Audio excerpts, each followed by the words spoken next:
গত ক্লাসে আমরা বলছিলাম যে বাংলা এবং ইংরেজি এর শব্দ লিখতে কয়েকটা অক্ষর মিলে একটা শব্দ হয়, এতটুকু তো জানেন না?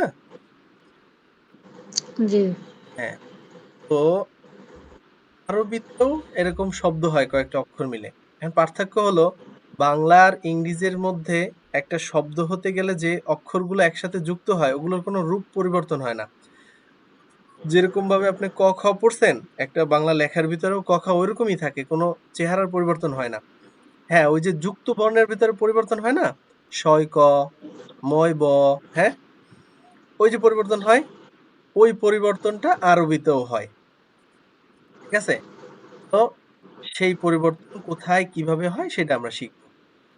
ধরেন এটা হলো শিন, শিন।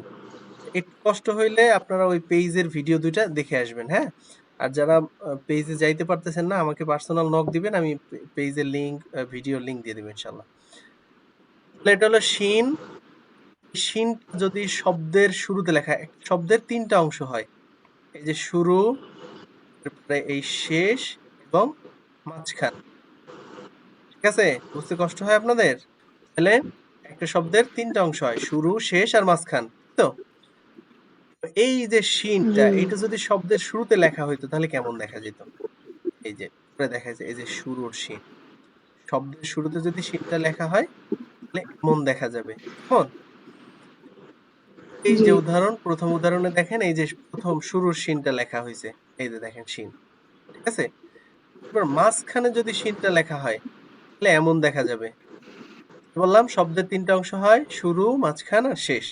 তো আমরা দেখবো হলো এই প্রত্যেক অক্ষর শুরুতে, মাঝখানে আর শেষে লিখলে কেমন দেখা যায়।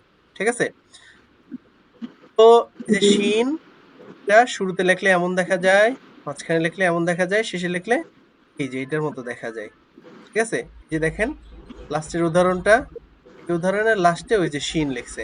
ঠিক আছে, এরপরে হলো জি। সদ, এই যে দেখেন সদ, সদ শব্দের শুরুতে লিখলে এমন দেখা যায়।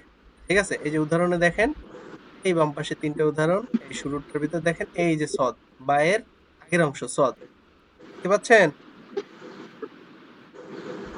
হ্যাঁ, জি। তারপরে এটা সদের মাঝখানে, হ্যাঁ, শব্দের মাঝখানে যদি সদ থাকে তাহলে এমন দেখা যাবে, এই যে দেখেন বায়ের পরে এই সদ, মাঝখানের উদাহরণে।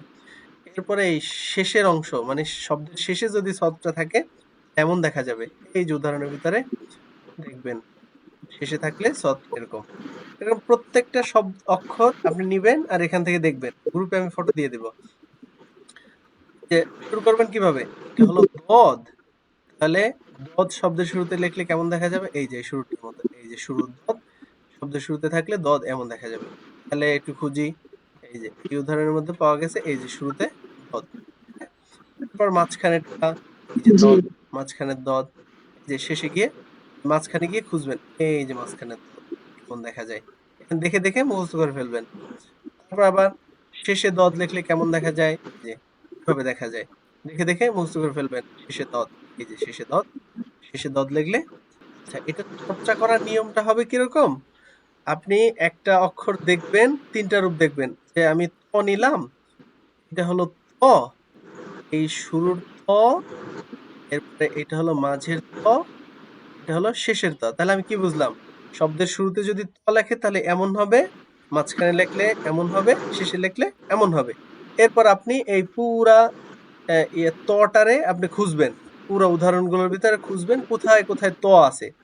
আরো ভালো হয় যদি আপনি কোরআন নিয়ে তারপরে খুঁজলেন কোরআন শরীফের ভিতরে কোথায় কোথায় ত আছে।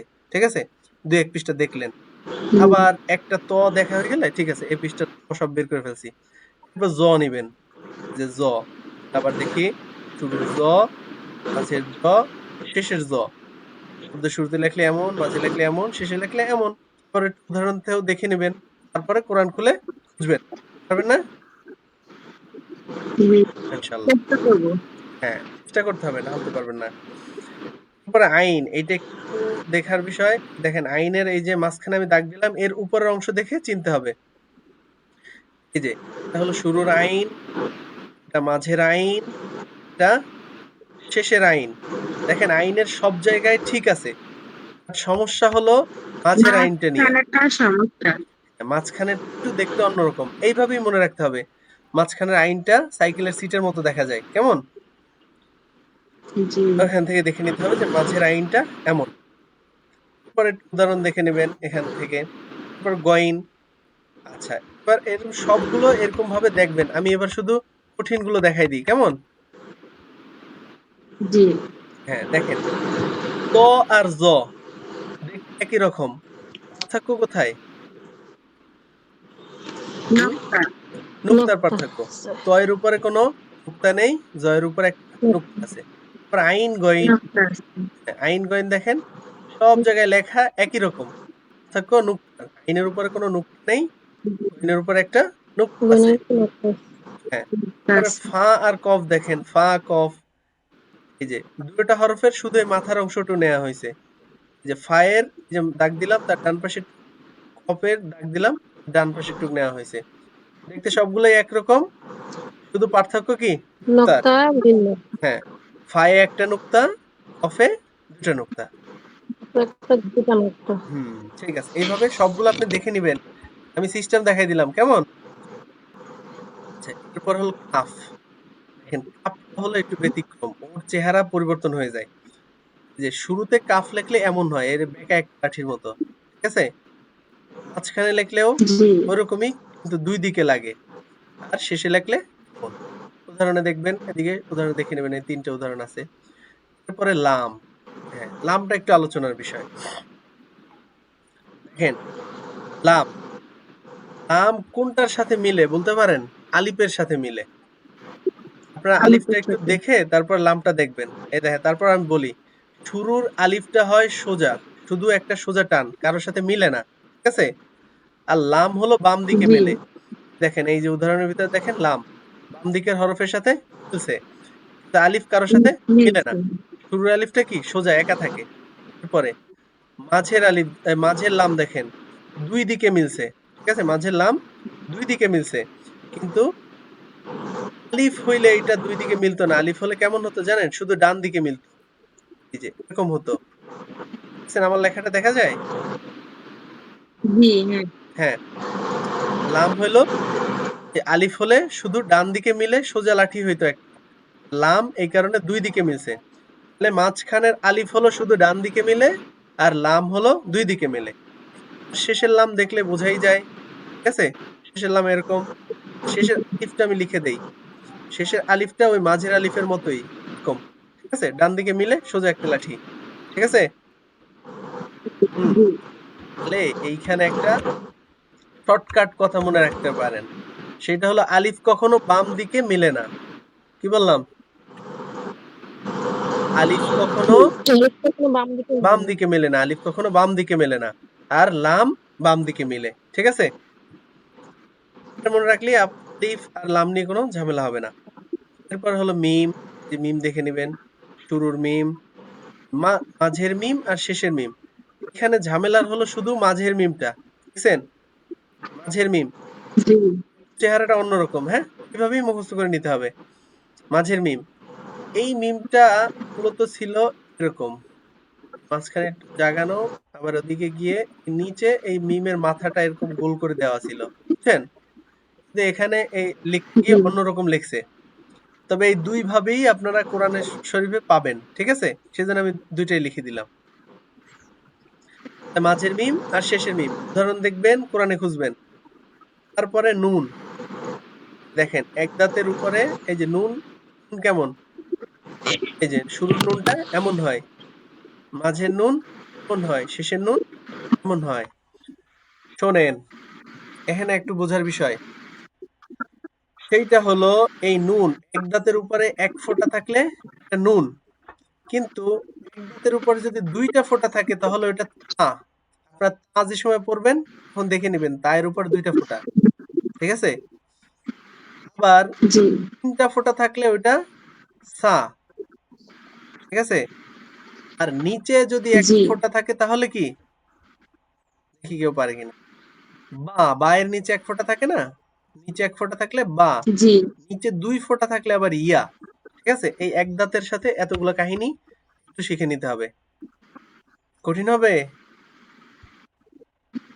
কঠিন না, অনেক সহজ। শুরুতে তো কঠিন লাগবে। না, কঠিন লাগবে না। শুরুতে একটু কঠিন লাগবে হুজুর। এই পৃষ্ঠাটা পড়ার সিস্টেম বুঝছেন না কিভাবে পড়তে হবে? জি, বুঝছি। এই সিস্টেমে যদি আপনি পড়ে ফেলান তাহলে আর কোনো কঠিন নাই, একদম সহজ। এরপরে হলো ওয়াও। এটা শুরুর ওয়াও, মাঝের ওয়াও, শেষের ওয়াও। এই কথার মানে কি? শব্দের শুরুতে থাকলে ওয়াও এরকম দেখা যাবে, মাঝখানে ওরকম, আর শেষে থাকলে এরকম। ঠিক আছে? এরপরে জি, হলো হা। হাটা একটু খেয়াল করবেন। হা হলো ওর চেহারা পরিবর্তন হয়ে যায়। দেখেন হা, আসল হাটা কেমন? কিন্তু যদি শব্দের শুরুতে যুক্ত হরফ হিসেবে লেখা হয় তাহলে হাটা এরকম দেখা যায়। এরপরে যদি মাঝখানে লেখা হয় তাহলে এখানে দুইটা লেখছে, একটা আমি মুছে দিলাম।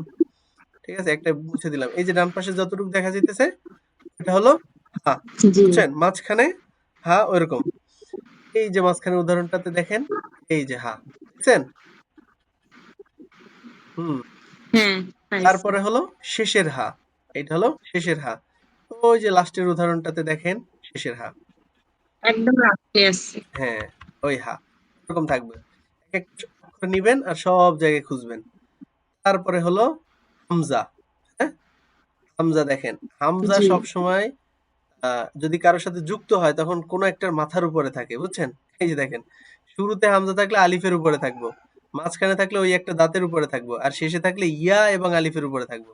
বুঝছেন? জি, মানে হামজা ওইটাই, ওই শুরুতে যেটা দেখতে পাইতেছেন ওইটা, ওই কোনো জায়গায় যদি দেখেন তাহলে ওইটাই হামজা। ঠিক আছে? তারপরে জি, ইয়া। এটা হলো ইয়া। ঠিক আছে?